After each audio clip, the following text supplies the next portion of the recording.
Mesdames, Messieurs, bonjour et bienvenue à la revue de la presse de ce matin. Commençons avec cette édition spéciale du journal Confidentiel qui titre en grande une Congo-Brazzaville, les nouveaux engagements de Denis Sassou Nguesso. Une vingtaine de dirigeants africains et autant de chefs de délégation des pays amis, dont la France ainsi que des représentants des institutions régionales et internationales, ont assisté le vendredi 16 avril dernier au stade de King Télé à la prestation de serment du président Denis Sassou Nguesso pour un nouveau quinquennat. Revivez ce moment inédit avec nos envoyés spéciaux de la page 9 à la page 12. Le journal Intégration titre également 20 mai 2026, les défis persistants du lien armée-nation. Les détails sont à retrouver à la page 10.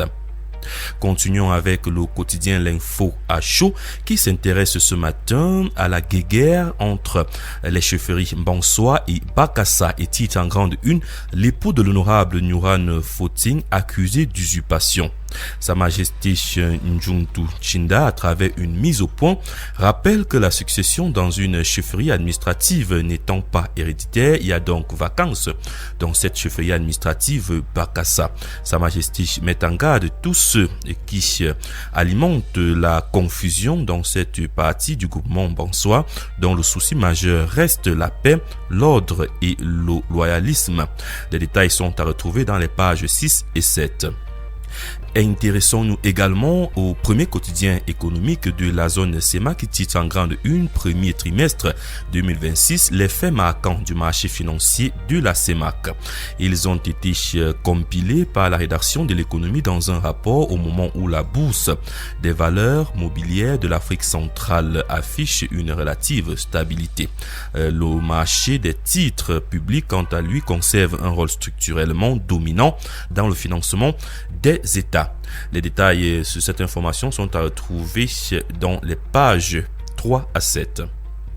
La voix des jeunes s'intéresse à la rentrée scolaire, titre en grande une, troisième trimestre, retour des écoliers. Les élèves de la maternelle et du primaire entament ce lundi 20 avril le troisième trimestre de l'année scolaire 2025-2026 sur l'étendue du territoire national. Les détails sont à retrouver à la page 3.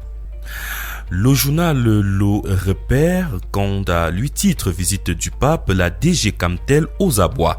En dépit des moyens massifs déployés pour densifier la fourniture des services, l'entreprise dirigée par Judith Yassondé brille par son incompétence. L'interruption ce 15 avril 2026 du discours de Léon XIV au palais de l'Unité relance ainsi le débat sur la disponibilité de la fibre optique et la connexion internet dont la Cameroun Telecommunication est propriétaire et gestionnaire. Les détails sont à retrouver à la page 2.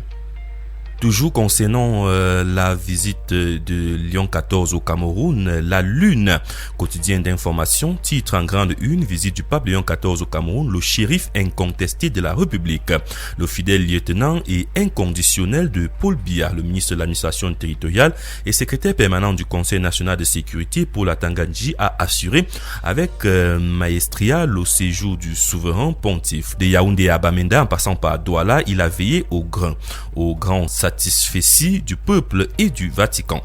Les détails sont à retrouver à la page 3.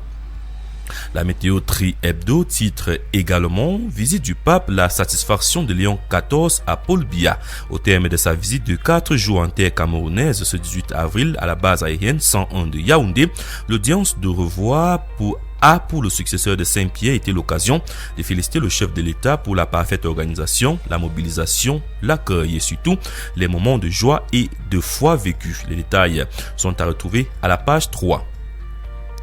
Visite du pape, succès historique, titre Info Matin. Et nous renvoie à la page 4, lire les détails. À Yaoundé, Bamenda et Douala, tout le monde est les observateurs extérieurs, y compris unanime que la tournée du successeur de Saint-Pierre, Léon XIV au Cameroun, du 15 au 18 avril est une réussite sur tous les plans. Le soir, Triebdo titre également Léon XIV et Paul Biya, le triomphe d'une visite papale historique.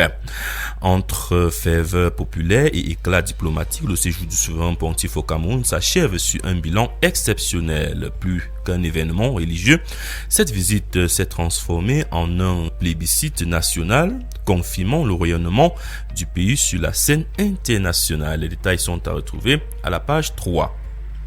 Le quotidien Mutation, ce matin, toujours concernant la visite du pape au Cameroun, s'intéresse plutôt à la réaction de Monseigneur André Nkeya qui déclare « Les profiteurs de la crise ne souhaitent pas qu'elle s'achève ». Le président de la conférence épiscopale dresse le bilan de la visite papale au Cameroun et identifie les résistances possibles à l'appel du Saint-Père à la paix dans le nord-ouest et le sud-ouest. Les détails de cette information sont à retrouver à la page 7. Continuons avec le quotidien Vers Émergence qui s'intéresse également à la visite du pape et titre « Après la visite de Léon XIV, le régime Biya peut-il ignorer l'avertissement du pape ?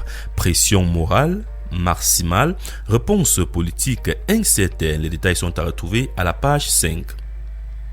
Le quotidien Cameroun Tribune titre également Visite du pape au Cameroun, l'apothéose. Après Douala vendredi dernier, Léon XIV a bouclé samedi son voyage apostolique par une messe pontificale très courue, dite à la base aérienne 101 de Yaoundé, messe à laquelle a pris part le président de la République Paul Biya, qui accompagnait son épouse Chantal Biya. Devant les milliers de Camerounais, le souverain pontife a exhorté les populations à garder la foi en Jésus-Christ, même face à l'adversité. Les détails sont à retrouver de la page 2 à la page 18.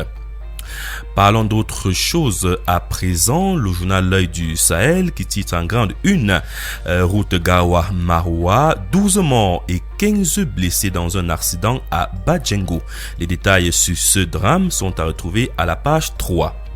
Le quotidien d'information républicaine, le Drapeau titre en grande une « Or au Cameroun, la fin du désordre ».